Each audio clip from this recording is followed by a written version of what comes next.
మర్యాదగా వెనక్కి తిరిగి వెళ్ళిపో. వెళ్ళను వెళ్ళను అమ్మమ్మ గారు, అస్సలు వెనక్కి తిరిగి వెళ్ళను. నిజాలేంటో మీకు తెలియాలి. అవి మీకు అర్థమయ్యేదాకా నేను చెప్పేది మీరు వినేంత వరకు నేను వెనక్కి తిరిగి వెళ్లే ప్రసక్తే లేదు. పదవి దక్కించుకుందిగా, ఇక నెక్స్ట్ ప్రోగ్రామ్ డిసైడ్ చేసుకునే వచ్చింది. నువ్వు వస్తే ఊరేసుకుంటానని నువ్వన్నా చచ్చేదాకా పోను, ముందుకే వస్తానంటుంది. కొట్టనంటే మాడు. వయసు చూసి చేయి చేసుకోలేకపోతున్నా. సీత నోర్మోయ్, మందర వేషాలు మానుకో. మాలు మాకు తెంపులు పెట్టేదే నువ్వు.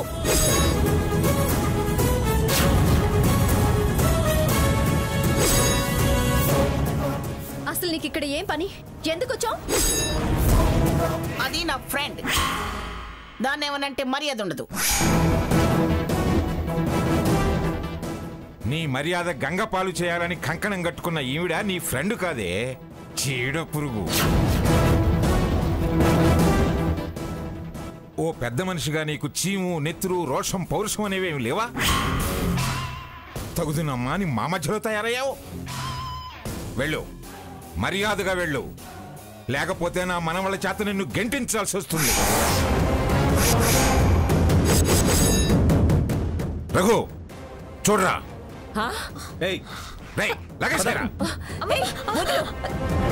చెప్తాను కదా.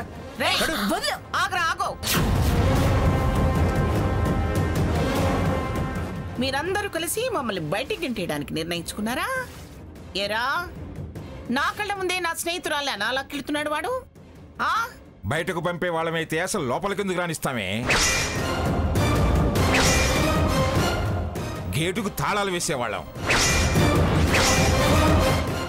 ఆవిడ స్నేహితురాలు ఏమిటే చెడ్డ పురుగైతే? చెదలు దులిపి అవతల పారేసి చెప్పుతో నలపాలి.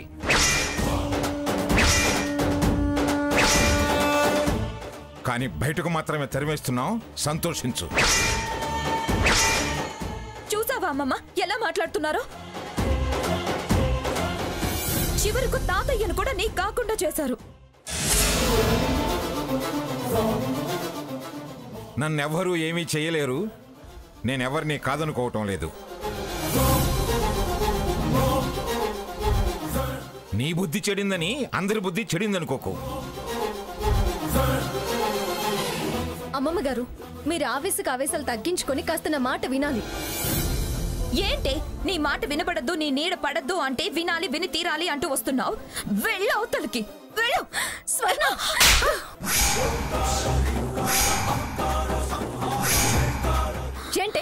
ఏంటే ఎక్కువ చేస్తున్నావు? కుమ్మరి పురుగుల అమ్మమ్మ గారి పక్కన చేరి బుర్ర తొలిచేసి ఆలోచన లేకుండా చేస్తున్నావు. బంగారం లాంటి కుటుంబాన్ని ముక్కలు చేసింది కాక ఇలా వాగుతున్నావేంటే? పోవే అవతలికి. నాకు అమ్మమ్మ గారికి మధ్య అగాధాన్ని సృష్టించకు, పాపిష్టిదానా. సీత, పళ్ళు రాల్తాయి. నువ్వు కాదు, నీ తల్లో జేజం అడ్డుపడినా ఈ రోజు అమ్మమ్మ గారికి జరిగిందంతా వివరించి చెప్పకుండా నేను వెనక్కి తిరిగి వెళ్లే ప్రసక్తే లేదు. నేను చావనైనా చేస్తాను గాని అమ్మమ్మకి ఇష్టం లేని నీతో మాట్లాడించే అవకాశమే ఇవ్వను.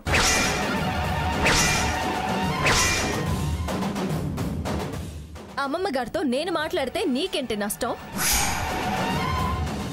అయినా నువ్వు నాకు అవకాశం ఇచ్చేదంటే వెళ్ళవే. అమ్మమ్మ గారు, ఈ రోజు మీరు నన్ను కొట్టినా చంపినా నేను మీతో మాట్లాడి తీరాల్సిందే. నేను వినదలుచుకోలేదు. విని తీరాలి. వినాను. వదినా, నువ్వు గ్రాని తీసుకుని వెళ్ళు. సీత, కోరి చావును తెచ్చుకోవద్దు. మీ చేతిలో చచ్చిన ఆనందమే గాని మీకు వాస్తవాలేంటో తెలియాలి. పదండి.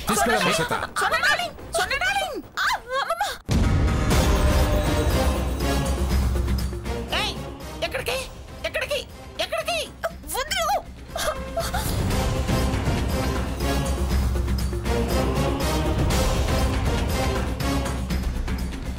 ఏమిటి? ఎందుకు తీసుకొస్తున్నావు నన్ను? మాట్లాడమే. అమ్మమ్మ గారు, ముందు నేను చెప్పేది వినండి. ఏమిటే? వద్దు, వినను అంటున్నానుగా. నన్ను బలవంతంగా గదిలోకి తీసుకొచ్చి తలుపేశావు. ముందు తలుపు తీ. ఏయ్. ఏయ్.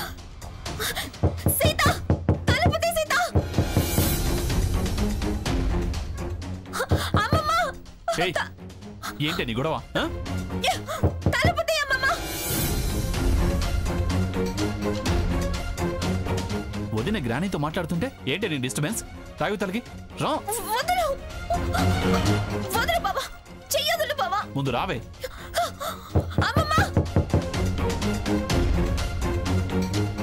ఏయ్, ఏంటే ఏంటే లోపల మాట్లాడుతుంటే నువ్వు అలా తలుపులు బాతున్నావు? వదిలేని మాట్లాడివ్వకుండా తలుపులు బాతావేంటి? నీకేంటి నష్టం? ఇష్టం లేదన్నా సీత అలా బలవంతంగా మాట్లాడే ప్రయత్నం చేస్తే అమ్మమ్మకి బీపీ పెరుగుతుంది. అది చాలా ప్రమాదం తెలుసా? అబ్బో, గ్రానీ మీద నీకెంత ప్రేమ ఉందో మాకు తెలీదా? చూడు, ఎక్స్ట్రాల్ చేసిన కోపం తెప్పించావంటే నువ్వు ప్రమాదంలో పడతావు. చెప్పేది వినవా?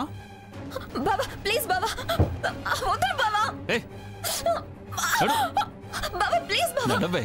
వదలు బావా, వదలు ప్లీజ్ బావా. రూమ్ లోంచి బయటకు వస్తే చంపేస్తా. బావా బావా బావా ప్లీజ్ తలుపు తీ బావా. బావా ప్లీజ్ తలుపు తీ బావా. మీ కాళ్ళు పట్టుకొని చెప్తున్నాను, మీరు నన్ను అపార్థం చేసుకున్నారు. పదవి కోసమో ఆస్తి కోసమో నేనేం ఆరేటు పడ్డం లేదు. ఏమిటే నీ దౌర్జన్యం నా మీద? నేనేం వినదలుచుకోలేదు అంటుంటే కాళ్ళకి దండం, మెడకి తాడు అంటావు. ముందు తలుపు తెరు, తలుపు తెరు. ఆ తర్వాతే ఏదైనా. లోపల నన్ను చంపి నాకేం తెలీదు, ఆవిడే గుండాకి చచ్చిపోయిందని చెప్పారా కానివే నువ్వు? అమ్మమ్మ గారు. ఏమిటి? ఏమిటా అరుపు, ఏమిటా పిలుపు? ఇది సహనం చచ్చి పిలుస్తున్న పిలుపు. అనరాని మాటలు అన్నందుకు ప్రతిస్పందన. అర్థం చేసుకోలేని మీ పరిస్థితి నుంచి మిమ్మల్ని బయటికి తీసుకురావడానికి చేసే మేల్కొల్పు. వినిపించుకోలేని చెవిటితనానికి వినిపించే ప్రయత్నం చేస్తున్న పిలుపు. ఎంత మాట అన్నారు? నేను మిమ్మల్ని చంపేసి గుండాగిపోయిందని చెప్తానా? ఇదేనా మీరు సీతను అర్థం చేసుకుంది? తెరుస్తానమ్మమ్మ గారు. ఈ తలుపే కాదు, మూసుకుపోయిన మీ మనసు తలుపులు కూడా తెరుస్తాను. నేనేంటో మీకు గుర్తొచ్చేలా చేస్తాను.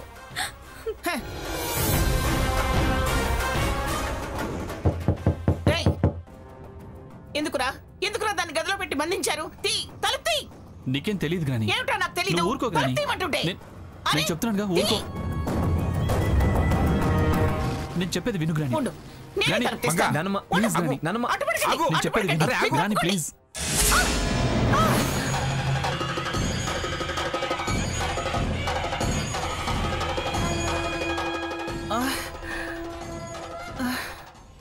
సీత, ఏం చేస్తున్నావు? అమ్మా సీత, ఆవేశపడకమ్మా. ఇది ఆవేశం కాదత్తయ్య గారు. అమ్మమ్మ గారు నన్ను అపార్థం చేసుకున్నందుకు నేను పడుతున్న ఆవేదన.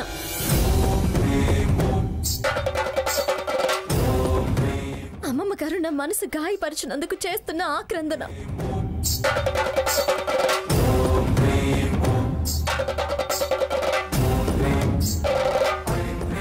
అమ్మమ్మ గారు, అమ్మవారి పసుపు కుంకుమల మీద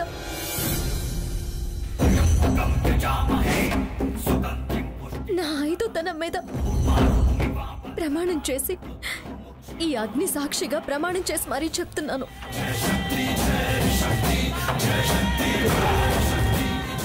మీరు శ్రద్ధగా వినండి. నేను ఈ ఇంటి కోడలయ్యాక నాకు సర్వస్వం ఈ ఇంటి పరువు ప్రతిష్టలే అయ్యాయి.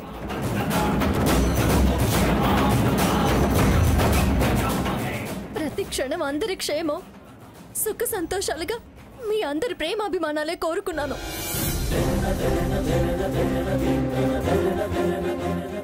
మీరు నాకు దైవంతో సమానం. నేను కానీ నా భర్త కానీ మీ ప్రేమ కోసం వెంపర్లాడుతున్నామే కానీ ఆస్తి కోసం, అంతస్తు కోసం, పదవి కోసం ఎన్నడూ ఆశపడలేదు. నా మనవరాలు అని మీరు అన్నప్పుడు పొంగిపోయానే తప్ప మీ పదవులు, మీ హోదాలు, మీ స్థానాలు ఏనాడు కోరుకోలేదు.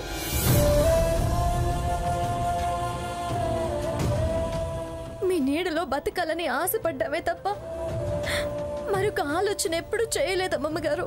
అసలు ఎవరితోనూ పోటీ పడలేదు, పోటీగా నిలబడి కూడా లేదు. అసలు నేను చేసిన తప్పేంటి?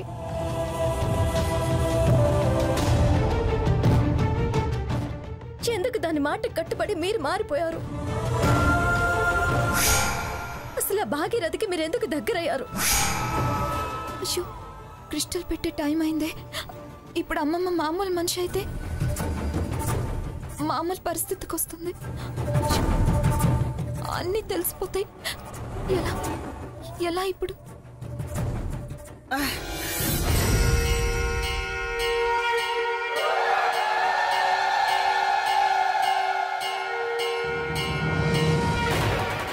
ఏమిటి సీత, ఏమిటి, ఏం మాట్లాడుతున్నావు నువ్వు?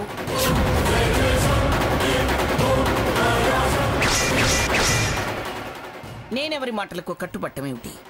నేను భాగీరథికి దగ్గర అవడం ఏమిటి?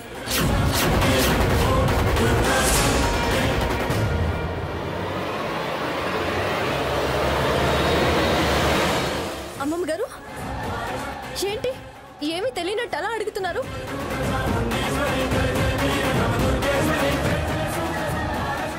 ఏంటి క్షణం క్రితం అది నా ఫ్రెండు, దాన్ని ఏమన్నా అంటే ఊరుకోను, ఊరేసుకొని చచ్చిపోతాను అన్నావు.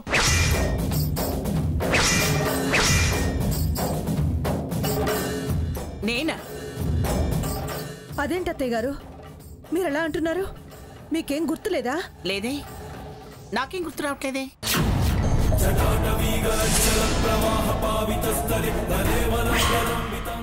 మీరంతా ఏదేదో మాట్లాడుతున్నారు. నాకంతా కన్ఫ్యూషన్ గా ఉంది. గ్రానీ, కన్ఫ్యూజన్ గా ఉందా? నానమ్మా, నిజంగా నీకేమీ గుర్తులేదా? లేదురా, ఏదో లీలగా గుర్తొస్తుంది గాని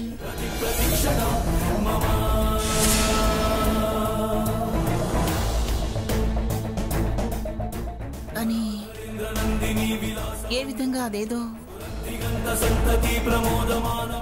చెప్పలేని పరిస్థితి రానాది. అమ్మా సీత, దీని పరిస్థితి చూస్తుంటే అంత విచిత్రంగా ఉంది. చెప్పు సీత, దీనికి ప్రతి విషయం గుర్తొచ్చేలా చెప్పు.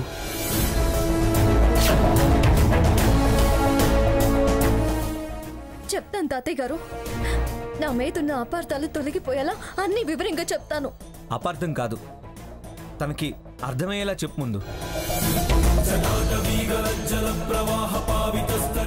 అమ్మమ్మ గారు, ఆ రోజు అదే స్వర్ణని కాస్మెటిక్ ఎండీగా తీసేయాలి అని అన్నారు, గుర్తుందా?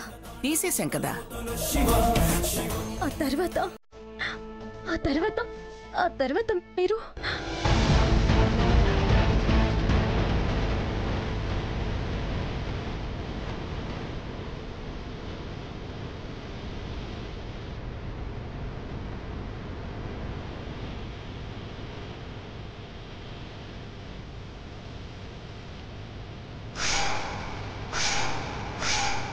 నిజమే సీత, నిజమే. ఒక్కొక్కటిగా నాకన్నీ గుర్తుకొస్తున్నాయి. మీరెందుకు అలా ప్రవర్తిస్తున్నారో మాకెవరికి అర్థం కాలేదమ్మమ్మ గారు. మీ పరువు మీరే తగ్గించుకున్నారు. సంస్థ పరువు మర్యాదలు ప్రతిష్ట దిగిజారిపోయేలా ప్రవర్తించారు.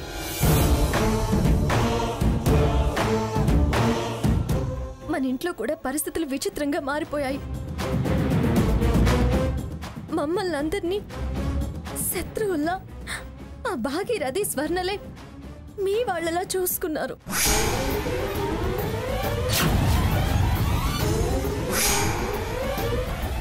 మీ ప్రవర్తన మా అందరినీ చాలా భయపెట్టింది. అందుకే తాతయ్య గారు ఈరోజు బోర్డు మీటింగ్ పెట్టారు.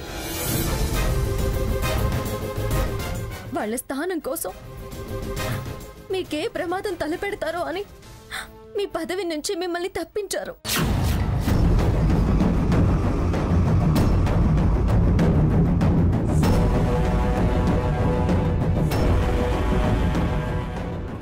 గుర్తొచ్చే సీత, గుర్తొచ్చాయి. నాకేదో అయిపోయింది. నువ్వు మంచి పని చేశావు. తలుచుకుంటేనే నేను అలా అంత నీచంగా ప్రవర్తించానా అని నా మీద నాకే అసహ్యం వేస్తుంది. సీత, నీ నన్నరాని మాటలని బాధ పెట్టేనా?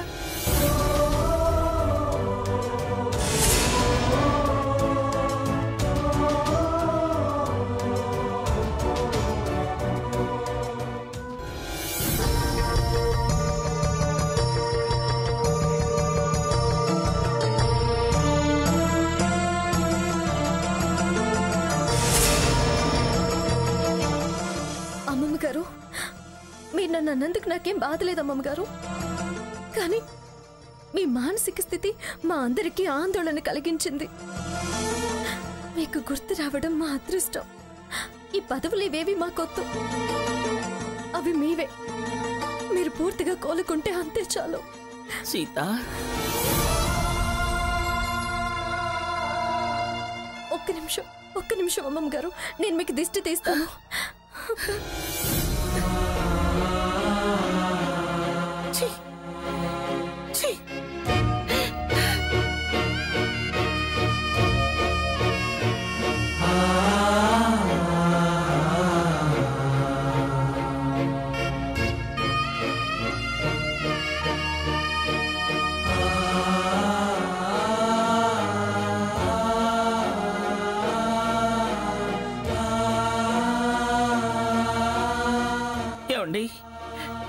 మీరైనా ఏమిటిది మంగా అని హెచ్చరించచ్చు కదండి.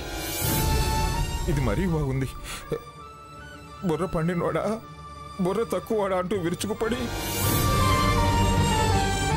హెచ్చరించొచ్చుగా అంటావేంటి మంగా? చెబితే వినే స్థితిలో ఉన్నావు నువ్వు?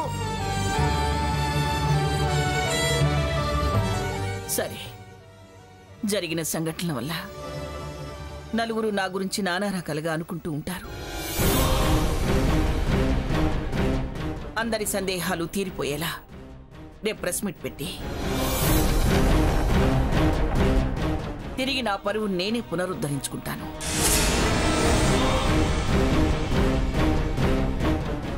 సాకేత్, ఇలా రండ్రా. బాధ పెట్టినా సాకేత్,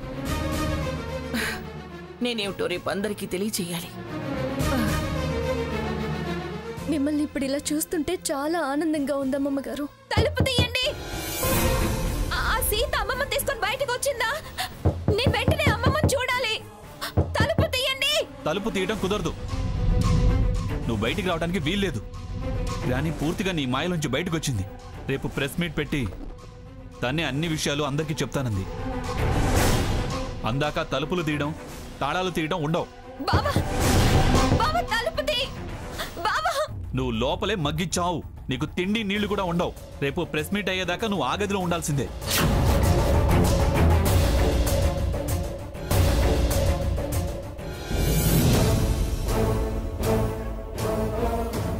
అమ్మమ్మ ప్రెస్ మీట్ పెట్టి ఏం చెప్తుంది?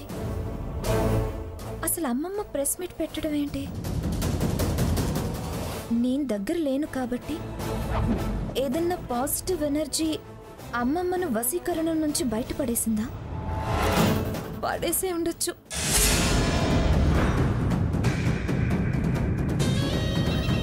లేకపోతే ఎందుకు బావ నీ మాయలోంచి బయటపడింది, రేపు అన్ని విషయాలు బయట పెడుతుందని నన్నిలా గదిలో బంధిస్తాడు? నిజం బయట పెడితే చేసిన ప్రయత్నం అంతా వృధా అవుతుంది.